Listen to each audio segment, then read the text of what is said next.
করা যাবে না। এই তিনটা জিনিস মাথায় রাখতে হবে। অবজেকশনস ইজ ন্যাচারাল, আর হচ্ছে don't take it personally, have patience and be cool. সব সময় এই তিনটা জিনিস মাথায় রাখতে হবে যে কোনো অবজেকশনের আগে। এখন ধরেন এই প্রশ্নের উত্তরটা আমরা দেব নেটওয়ার্ক মার্কেটিং লোক ঠকানো ব্যবসা। এটা আমরা শুনি কি না? আচ্ছা, লোক ঠকানো ব্যবসা, এইটার আমরা কিভাবে এটা সূত্রের মধ্যে দিতে পারবো? যখনই কেউ আমাকে বলবে যে ভাই এটা তো একটা লোক ঠকানো ব্যবসা, এখন আমি যদি ওই রকম ভাবে চেতে যাই, ধরুন আপনি জানেন কিনা আমি এত বছর ধরে নেটওয়ার্ক মার্কেটিং করতেছি, আমি তো কাউকে ঠকাইনি, আপনি বলতেছেন লোক ঠকানো ব্যবসা, ঠিক আছে? তো তাহলে আমাদের সূত্র কি বলে? লিসেন, সে কি বলে, তাই না? তারপরে রিলেট, সহমত, হ্যাঁ তাই তো, লোক ঠকানো ব্যবসা হইতেই পারে। তখন যদি আপনি কাউকে বলেন জি ভাই আসলে এটা লোক ঠকানো ব্যবসা হইতে পারে, বাট আমিও তো এই ব্যবসার সাথে সম্পৃক্ত হইছি, তাহলে আপনি আমাকে একটু গাইডলাইন দিবেন প্লিজ, যে এটা আসলে কিভাবে লোক ঠকানো ব্যবসা, তাহলে আমি ব্যবসাটা ছেড়ে দিই। হ্যাঁ, তাহলে আপনি আমাকে কাইন্ডলি একটু বলবেন যে এটা কিভাবে, কোন পদ্ধতিতে লোক ঠকায়। আমি তো এটা শুরু করছি, তাহলে আমি লোক ঠকানো কোনো ধান্দাবাজির ভিতরে নাই, আমি ব্যবসাটা ছেড়ে দিব, ঠিক আছে?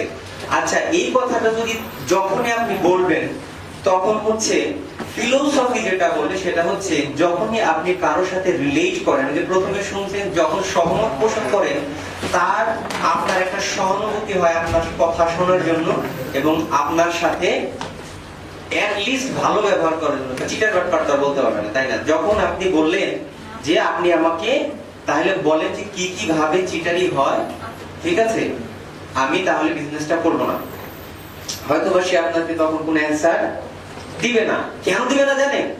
কারণ এই বিষয়ে আসলে তার কোনো ধারণা নেই, ঠিক আছে? কিন্তু আপনি প্রশ্নটা কেন করলেন? আপনি প্রশ্নটা করবেন হলো তার ভেতরে আসলে কি জমা আছে এটা বের করার জন্য, তাই না? তারপরে তো সে আপনাকে অবশ্যই বলবে যে ভাই আমার তো আসলে আমি নিজে করি নাই, আমি শুনছি।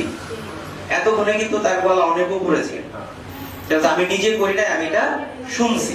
তাহলে হচ্ছে তাকে এইখানে আপনি ঠিক প্রপোজটা এইভাবে হইতে পারে, যে আপনার প্রপোজালটা এইভাবে হতে পারে, দেখেন আমরা যে মার্কেটিংটা করি, এই মার্কেটিংটার নাম কিন্তু অল্টারনেটিভ একটা নেম আছে যেটা আমরা কম ইউজ করি, সেটা ডাইরেক্ট সেলিং।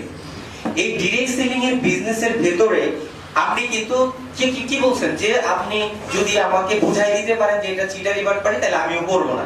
এখন হয়তো আপনি বললেন যে তাহলে কোথায় কোথায় চিটারি বাটপারি আছে ওনাকে বলতেছেন, ঠিক আছে, কিন্তু উনি আসলে ঠিক বলতে পারতেছেন না। বাট আপনি আপনার ফ্লোরটা নিয়ে তখন বলবেন যে দেখেন আমি যে বিজনেসটা করি সেটা হচ্ছে ডাইরেক্ট সেলিং ব্যবসা। তো এই ব্যবসাটা হচ্ছে কি আমরা কোম্পানি থেকে, অন্যান্য ব্যবসার মতো এটা একটা ব্যবসা, তো কোম্পানি উৎপাদন করে আমরা কাস্টমারের কাছে পৌঁছায় দিই, এবং সেই প্রোডাক্টটা সেই যে আমরা যে কাস্টমারের কাছে দিই সেইখান থেকে প্রোডাক্ট সেলিং এর উপরে আমাদের একটা কমিশন দেয়। কিসের উপরে দেয়? প্রোডাক্ট সেলিং এর উপরে কমিশন দেয়। আচ্ছা ভাই বলেন তো দেখি, এই যে প্রোডাক্ট সেল হওয়ার পরে যে একটা কমিশন দেয়, এটার ভিতরে আসলে কি কোনো, আমি তো কোনো বাটপারি বা চিটারি দেখতে পাচ্ছি, আপনার কি মনে হয়?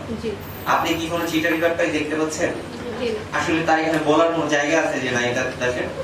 তারপরে হচ্ছে কি যে আপনি হয়তোবা তখন সে হয়তোবা বলতে পারে যে তার একটা ব্যাড এক্সপেরিয়েন্সের কথা, যে ভাই আমি তো আসলে ওই জায়গায় অমুক জায়গায় 1 কোটি টাকা বা 5 লাখ টাকা ইনভেস্ট করছিলাম, আমার তো পালায় গেছে।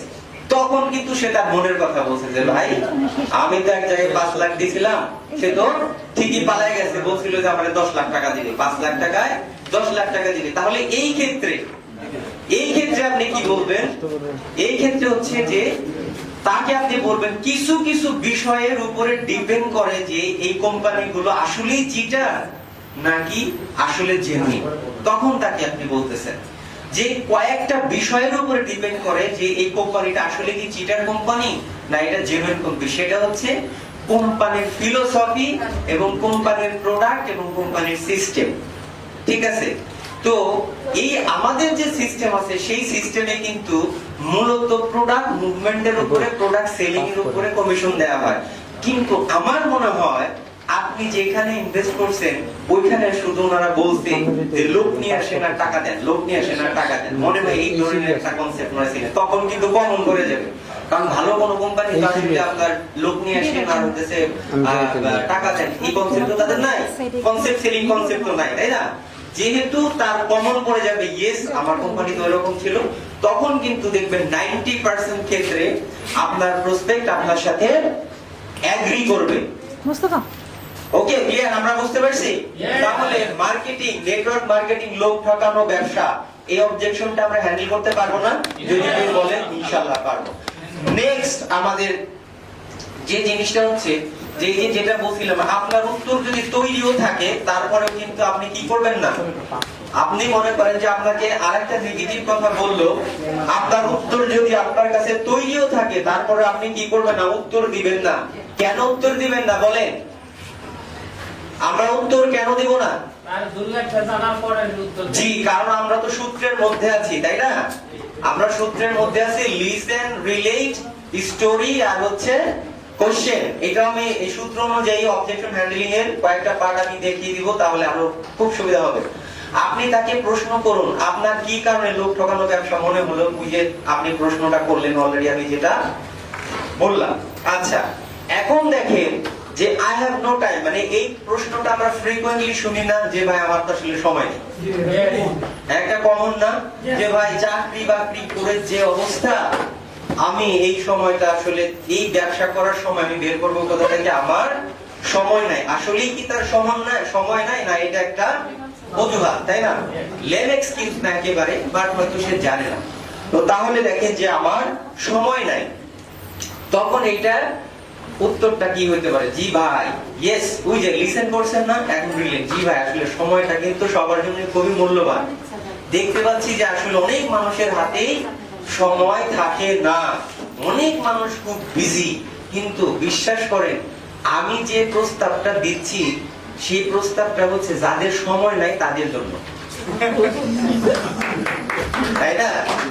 আমার যে বিজনেসটা আসলে এই বিজনেসের কনসেপ্টটা হচ্ছে যাদের আসলে সময় নাই তাদের জন্য। তার মানে কি ওরা বের হওয়ার রাস্তা আছে কোনো? ও কিন্তু অলরেডি বলে দিয়েছে যে আমার সময় নাই, আর আপনি অফারই করতেছেন যাদের সময় নাই তাদের জন্য, ঠিক কিনা? আচ্ছা, এখন হচ্ছে কিভাবে সেটা হলো যে দেখেন এই আমাদের সিস্টেমটা হচ্ছে এমন একটা সিস্টেম যেখানে আপনাকে একা একা কাজ করতে হয় না, যার কারণে একা কাজ করতে হয় না, যার কারণে হচ্ছে অন্যের সময় আপনি ধার করতে পারেন, অন্যের সময় আপনি নিতে পারেন। সেটা কিভাবে? এই কথা যদি আপনি কাউকে বলেন যে আসলে খুবই ব্যস্ত, অনেক ব্যস্ত মানুষের জন্য আমাদের বিজনেসটা, তাহলে সে অবশ্যই তার মানে টাইম ফ্রিডমের জন্য আপনার সাথে এগ্রি করবে। দেখেন আপনি তাকে সিম্পল একটা কনসেপ্ট দিবেন, যেটা হলো আমাদের এই সিস্টেমের ভিতরে আপনাকে যেহেতু একা কাজ করতে হবে না, যেহেতু আপনি একা কাজ করবেন না, আমরা অনেকেই একসাথে কাজ করব, সেহেতু এই সুযোগটা এখানে আছে। যদি আপনি 10 জনের সাথে ওই বিজনেসটা করেন, যদি প্রতিদিন সে 30 মিনিট কাজ করে, আপনার হচ্ছে 300 মিনিট কাজ হয়, প্লাস কত আবার 5 ঘন্টা, তার মানে মাত্র কত ঘন্টা? আধা ঘন্টা, মাত্র 30 মিনিট যদি আপনি 10 জনকে নিয়ে কাজ করেন, তারা যদি 30 মিনিট করে ডেইলি কাজ করে, ডেইলি 5 ঘন্টা আপনার কাজ হচ্ছে। আর দেখেন এইখানে যদি 20 জন হয় তাহলে 10 ঘন্টা, তার মানে আপনি যদি 20 জনকে কাজ নিয়ে কাজ করেন, তাহলে সারা দিন আপনি একা যা কাজ করেন ওর আপনাদের 30 মিনিট যোগ করলে আপনার একদিনের সমপরিমাণ কাজ কিন্তু হয়ে যাবে। তাহলে দেখছেন যে আপনি কিন্তু নিজে সময় না দিয়েও আপনি এখানে কাজ করতে পারছেন। তাহলে আপনি এইখান থেকে আপনার টিম থেকে যে বেনিফিট পাচ্ছেন, একটা সময় দেখবেন যে আপনার কাছে অনেক অপরন্ত সময় থাকবে যখন আপনার টিম আস্তে আস্তে আস্তে আস্তে বড় হয়ে যাবে। মূলত তাদেরকে আরো বলে দিবেন যে আমাদের এই বিজনেসটা আসলে কাদের জন্য? 98% people in this business are engaged in some other profession, অর্থাৎ 98% লোক যারা এই বিজনেসটা করে, আমাদের বিজনেসটা করে, 98% হচ্ছে তাদের আলাদা আলাদা প্রফেশন আছে, তারা আলাদা আলাদা কাজ করে। এইখানে যারা আছেন অনেকেই আছেন না যে আপনি চাকরি করেন অথবা ছোট